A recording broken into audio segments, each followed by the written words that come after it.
Welcome to the deep dive. Today we're plunging into a really fascinating question, one that's basically etched onto millions of faces. What makes the people of Bangladesh look so, well, strikingly diverse? We're talking about everything: skin tone, hair texture, eye color, height, even, distinct facial structures. And these aren't just simple family traits, are they? They seem to be stories shaped by geography, climate, and just thousands of years of human history. Oh, absolutely. Bangladesh, it's often called the land of rivers, and it's truly a place where human diversity flows just as richly as its waterways.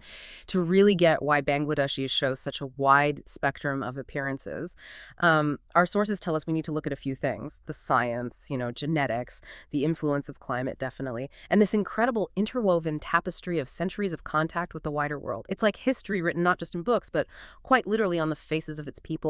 That's a really compelling way to put it. So our mission for this deep dive is to unpack this complex tapestry of Bangladeshi appearance. We want to pull out the most important insights from the research we've looked at. It feels like such a rich story, just waiting there on every face in this really dynamic region. Okay, let's unpack this. Maybe we should start by setting the scene, historically and geographically, because Bangladesh's unique position seems absolutely key here. For literally thousands of years, this region has been a major crossroads, not just South Asia, but connecting to Southeast Asia too. Think about it, the Bengal Delta. Incredibly fertile lands have always been a magnet, haven't they? Drawing in this rich mix of settlers, traders, even conquerors from all over. It's almost like the land itself invited this mix. It really did. And our sources, they really highlight this incredible flow of people over time. We're talking waves of migration going back millennia. You have early groups, then the Indo-Aryan migrants. These were groups generally moving in from the West, often linked with Indo-European languages, arriving maybe around 1500 BCE.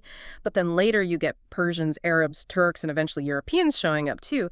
Each of these groups over many generations, they added to the population mix. They left a lasting genetic imprint. An imprint we can still observe today. It's like layer upon layer of human history, all contributing to the genetic makeup. Okay, so when you say genetic imprint, are we talking just historically, like anecdotes? Or do we have actual solid scientific data tracing these migrations in people's DNA today? Because that's where it gets really interesting, I think. Oh, we absolutely do. There was a significant genetic study back in 2016 that laid out the picture pretty clearly. It found that, yes, Bangladeshis share a big, about 70-75% of their ancestry with broader South Asian populations. That's the main component. But there's also a clear 10-15% East Asian genetic influence. You see this particularly in places like Sylhet and Chittagong towards the east. And that's not all. There's another maybe 5-10% Middle Eastern and Central Asian genetic contribution. Admixture, we call it. And this part seems largely linked to the historical expansion of Islamic cultures and those really vibrant trade routes across the Bay of Bengal that went on for centuries. Wow. It's striking to think how that genetic blending can show up even within a single family. The research pointed out you might find siblings, actual siblings, with distinctly different facial structures. Like you could have one sibling with those sharper features sometimes linked to Indo-Aryan ancestry, maybe a narrower nose, a more defined jawline. And then their brother or sister might have, say, broader cheekbones and a wider face, which more clearly reflects a Tibeto-Burman lineage, which points to connections with populations from the northeastern borders near Southeast Asia. It's such a powerful, visible reminder of that incredible genetic melting pot you mentioned. So, with that really rich history as a backdrop, how does this genetic tapestry actually show up? How does it look? Let's start with maybe the most obvious trait, skin tone. If you look across Bangladesh, you see this huge range, right? Everything from very light brown all the way to deep chocolate complexions. It really is a fascinating mix of forces at play. Climate is definitely one factor. You've got high UV radiation in the subtropical delta region. So naturally, evolution favors melanin-rich skin for protection. That's adaptation. But just like you said, ancestry also matters hugely. When we look at the geography, our sources show some pretty distinct patterns. You tend to see somewhat lighter brown skin tones in the north and west areas like Rajshahi, Rangpur. This reflects more of that Indo-Aryan genetic input. Then, conversely, in the east and the hill tracts, think Chittagong, Sylhet, you often find darker tones, sometimes mixed with those East Asian features we talked about. And the coastal regions, they were hubs for Arab and Persian trade for centuries, so you see even more variation there. A recent survey actually found over 80% of Bangladeshis have medium to dark brown skin. Only about 10% fall into that very fair or light brown category. Right. So the climate explains the evolutionary need for melanin, but the ancestry is what creates these regional differences. And okay, with that diversity comes another layer, doesn't it? The social perception of skin tone. What does the research say about, well, the idealization of lighter skin in modern Bangladesh? Yeah, that's a really complex and often sensitive issue. The research definitely highlights that in modern Bangladesh, and honestly, across much of South Asia, lighter skin often gets glorified. You see it in the media, within social circles, especially in things like marriage arrangements. The skin lightening industry is massive. It's a multi-million-dollar business, and this whole thing sparks intense debates, Is it a hangover from colonial times when European features were seen as superior? Or is it tied into older existing social hierarchies? Probably a bit of both. The key thing here is how deeply these historical and social factors keep shaping ideas about self-worth and societal value. It turns natural variation into a really charged social currency. That's a powerful point about the social side. Okay, let's shift from skin. What about eyes? Dark brown eyes clearly dominate, right? Like over 90% have brown or black irises. Yeah. But are there subtle variations there too? Do they tell a story? Absolutely. Our sources point out that in Silet and among certain tribal groups in the hill tracts, you do find hazel and lighter brown eyes slightly more often. And this links directly back to that East and Southeast Asian genetic contribution we were discussing. While yes, lighter eyes are rare overall, we're talking less than 3% of the population. Those hazel or amber tones are present, sometimes in northern regions too. The crucial thing to understand, though, is that these aren't European imports, as some people might mistakenly think. They're really genetic echoes of ancient migrations, a beautiful kind of testament to this long and diverse history. Incredible. So much history just in our eyes. And speaking of features, what about hair? How do these ancient migrations play out there? Well, hair color is mostly straightforward, typically black or dark brown, very common across South Asia.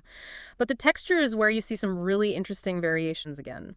Studies suggest about 70% of Bangladeshis have straight or maybe slightly wavy hair. Another 20% or so show more pronounced waves. And here's another interesting detail. About 10% have genuinely curly or even coiled textures. This curly coiled hair is often found more commonly in coastal families. And it's frequently linked to historical Arab-African lineage, reflecting those long-distance trade and settlement patterns again. You might also find less dramatic color variations like chestnut or slightly lighter browns, but those tend to be in specific lineages like some found in Sylhet.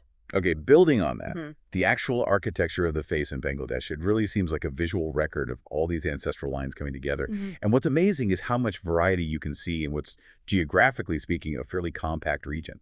Exactly. The Indo-Aryan influence, from those migrations out of Central Asia and the West, that often shows up as narrower noses, maybe sharper jawlines, taller foreheads. Then you have the Tibeto-Burman influence. This reflects connections to populations from the Himalayas, Southeast Asia. It typically brings wider faces, maybe smaller noses, higher cheekbones. And you can even see traces of the ancient Dravidian influence from the pre-Aryan inhabitants of the subcontinent. That might be characterized by broader noses, fuller lips, often alongside darker complexions.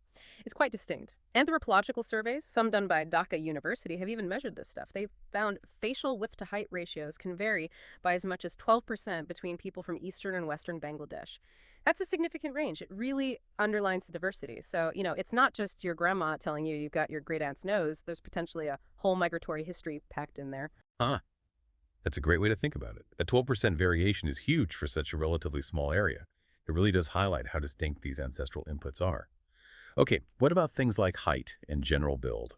Our sources suggest height tells another kind of story, maybe more about recent conditions. According to World Health Organization data, the average Bangladeshi man is around 165 centimeters. That's about 5 foot 5 inches.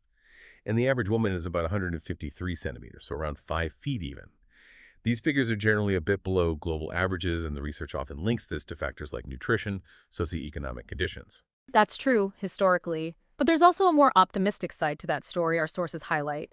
Younger generations are actually getting taller. A national health survey in 2020 noted a pretty significant increase, 2.5 centimeters in average male height, just since the 1980s. This upward trend seems to reflect improving diet and better healthcare standards across the country. It shows real, tangible progress in public health. However, it's also true that rural-urban differences still exist. Urban youth, especially in Dhaka, often tend to be taller than their cousins in rural areas. So access to those better conditions isn't quite uniform yet. And while height is often linked to nutrition, it can also subtly influence how people are perceived, maybe in terms of strength or capability, in different social settings. Right. So we've looked at genetics, climate, specific features, which brings us to a really interesting and sometimes, well, contentious point. This idea of the controversy of typical Bengali looks. Like if you asked 10 different people to describe a typical Bangladeshi, you'd probably get 10 different answers, wouldn't you? Some might describe, say, the fair-skinned elites in Dhaka with sharp features. Others might point to farmers in the south with rounder faces and darker skin. And then you have tribal groups in the hill tracts who proudly emphasize their distinct East Asian features. So, what does all this diversity mean for identity? It's a critical question, really, and our sources show this very diversity. It actively fuels debates about national identity. Are Bangladeshis primarily South Asian in identity, or do they represent a unique blend that kind of sets them apart from their neighbors? There's sometimes an argument, maybe subtle, that focusing too much on certain Indo-Aryan features can reflect a kind of elitism, while many, many others rightly celebrate the country's melting pot nature as its fundamental strength. It is the reality. This kind of dynamic tension within the cultural narrative just highlights how appearance can be both a unifier and sometimes a lightning rod for discussions about who we are as a nation. And it seems to go beyond just national identity, too. There are really deep emotional connections to appearance on a personal level. Our research mentioned how, for example, a young woman's complexion might be openly discussed, praised, or criticized during marriage proposals. It's quite direct. Or a man with really high cheekbones might be told, "Oh, you look like your ancestors from the hills," linking him to a specific past. Or maybe kids with lighter skin or straighter noses might hear family stories about Arab traders who settled in their lineage centuries ago. These aren't just physical traits, are they? They get woven into social status, family pride, sometimes even ideas about individual destiny in certain cultural views. Exactly. And what's also fascinating and quite current is the emergence of modern counter movements. Our sources definitely highlight that younger generations especially are actively pushing back against some of these older, perhaps narrower ideals. You see it online, social media campaigns celebrating brown is beautiful, for instance, or actively highlighting indigenous features that might have once been sidelined or considered, less than ideal. It feels like a powerful reclaiming of identity, a statement that true beauty really lies in the full spectrum of Bangladeshi appearance. And this pushback creates this interesting paradox. Over 98% of people in Bangladesh are ethnically Bengali, yet their looks are so incredibly varied. It makes appearance this constant point of discussion, pride, and, well, ongoing evolution. What an incredible journey we've taken today, really. It's such a powerful reminder, isn't it? Science keeps showing us how human looks are shaped by climate, by adaptation over huge timescales, and by that relentless process of intermarriage and migration. And in Bangladesh, those forces weren't just present. They seem to have worked overtime. That fertile delta being such a magnet, drawing people from India, Tibet, Persia, Arabia, so many other places, the beautiful, really intricate result is a people who you just can't sum up with a single face or a single type.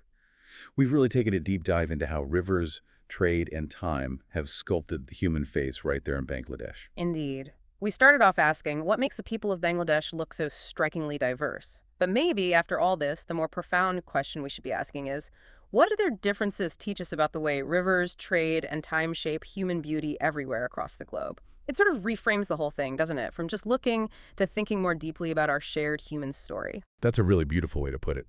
So maybe the next time you see someone from Bangladesh, whether they have that dark brown skin and wavy hair, or maybe fairer skin and sharper features, or perhaps those East Asian eyes and prominent cheekbones, you're not seeing contradictions.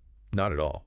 You are seeing Bangladesh's long, rich story written right there on living canvases, each one telling a unique part of a much larger collective history. Definitely something to think about the next time you reflect on how much history is visibly written on all of us.